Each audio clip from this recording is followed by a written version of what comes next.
Welcome back to Mildly Successful Gardener. Today we're talking about gardening books, and I am so excited because if there's anything I love more than gardening, it's probably books. I started getting obsessed with the idea of cut flowers and just gardening in general.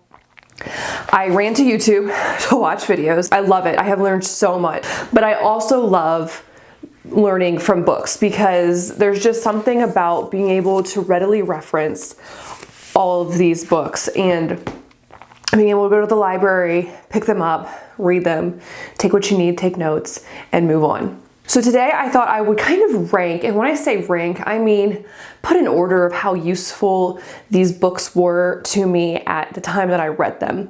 I'm not ranking them in a version like, oh, don't read this. I'm just talking about how helpful they were and are to me. Let's get started. So we'll start off with the books that I didn't find particularly the most helpful.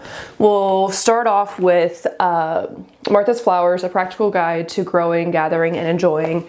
Also tied with Florette Farm's A Year in Flowers, which I don't have the book of. But these books I found to be more geared towards arranging flowers in bouquets and displays. And I'm just not there right now in terms of wanting to do that with my flowers. I'm still trying to figure out how to grow them. Martha's Flowers did have practical tips, but not necessarily what I was looking for. And when I picked up Florette's A Year in Flowers, I knew it was gonna be just arranging and putting them together. I love everything Florette does. I love everything Erin does. And so I wanted to read it and look at it, obviously. And I think these are books that I could come back to when I'm more comfortable growing. I have kind of a palette or a range that I'm looking to create and put together. Right now I'm not there. Like I said, I'm still just trying to grow. So these right now were the least helpful to me, but still interesting reads nonetheless. So next up I have another tie, The Complete Gardener by Monty Dunn and From Seed to Bloom by Millie Prowse, which I don't have the actual books with me here. I borrowed them from my library. I highly recommend borrowing from your library. Some of these books can get very expensive, but getting them from your library allows you to try out what you want. And some of these books I'll have gotten from the library, realized I really liked them, and then went out and bought them. And that has saved me so much money and time. So definitely recommend. And libraries are really great about taking requests. So you're just really helping them build their plant section into something stronger for other people to read too. You're doing a public service. So these are where they are on the list because Monty Dunn, his book felt very aspirational. It was almost like he was showing us what he had accomplished over all these years, and it is incredibly impressive. I just looked at all the things he was talking about, all the hedgerows and the I'm gonna put the word in here, where they go along. I saw all that and I got very overwhelmed almost. And so that is something where I could try to shoot to have a goal, but it's not going to happen in my garden anytime soon, if ever.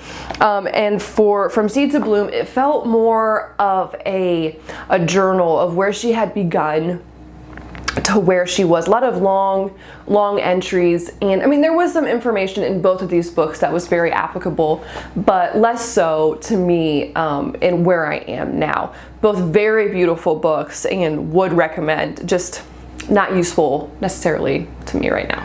We have another tie. Now these next two books I could definitely see myself coming back to. So they were the Cut Flower Source book with the subtitle Exceptional Perennials and Woody Plants for Cutting by Rachel Siegfried, and also the Cut Flower Handbook by Lisa Mason Ziegler. Both of these women are very good at what they do in their own right. I think I was overwhelmed by both of these books in a good way. So for the Cut Flower Source book, Exceptional Perennials and Woody Plants, I think it just showed me what I was missing from my garden.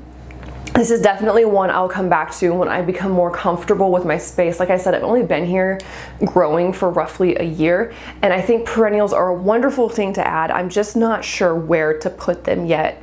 I'm still trying to figure out all of like the shade and the sun situation. I've added some perennials, just not necessarily the woody ones that I could see myself cutting from over and over again. So like I said, that's something that I want to add to, and once I get a better grasp on my area, I'll for sure come back to this one.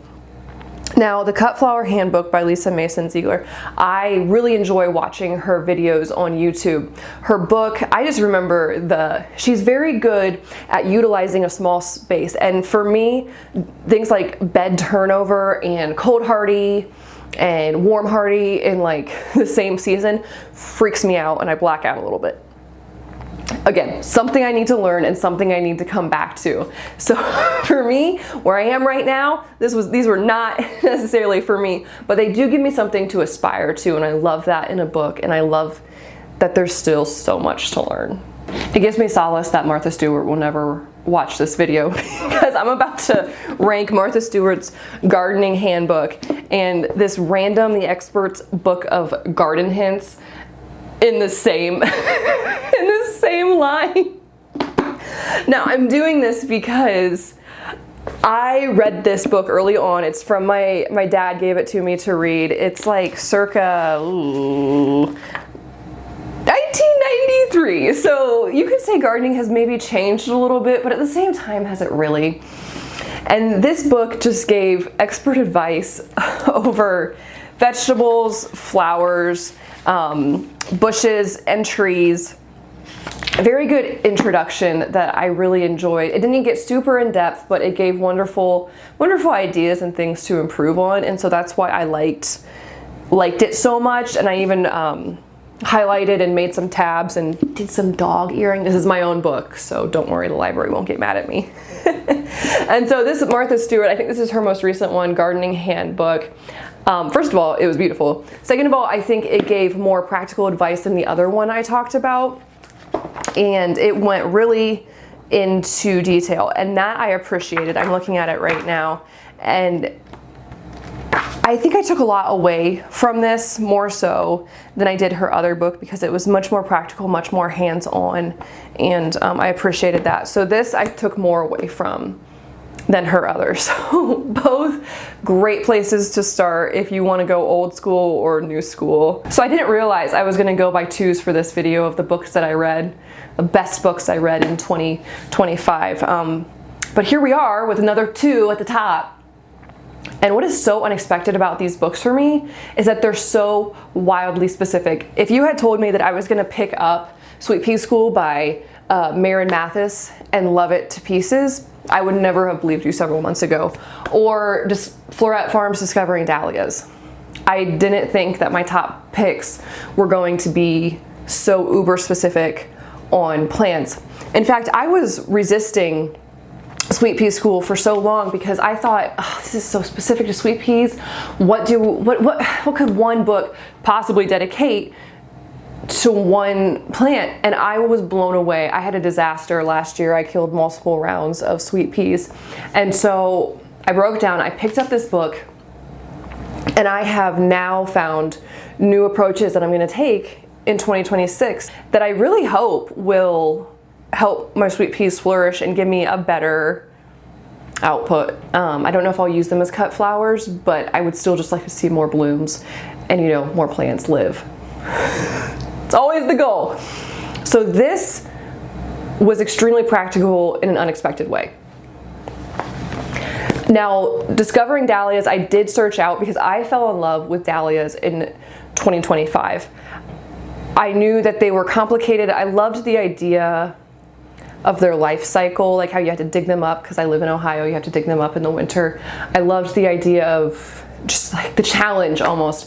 And after watching so many floret videos, Erin really made me fall in love with the discovery of taking seeds and what will those become, saving tubers. As this book goes into, I didn't realize there were so many different types of dahlias, different forms. And so they do such a beautiful job of capturing and showing all those different forms and also providing information. I don't know if you can see like my tabs right here. I have a bunch of information tabbed that I'm so excited to try. In fact, I did the plastic wrap method for saving my dahlia tubers from last year, and I have them like stuck away in a little cubby behind the camera, and I'm really hoping that I did okay. I was so nervous for the whole thing, but a lot of the information that I took from this book, and so I'm so grateful again to gardeners who share their knowledge like this, and allow me to learn and grow too. I know this video is dedicated to books that I read in 2025, but I couldn't do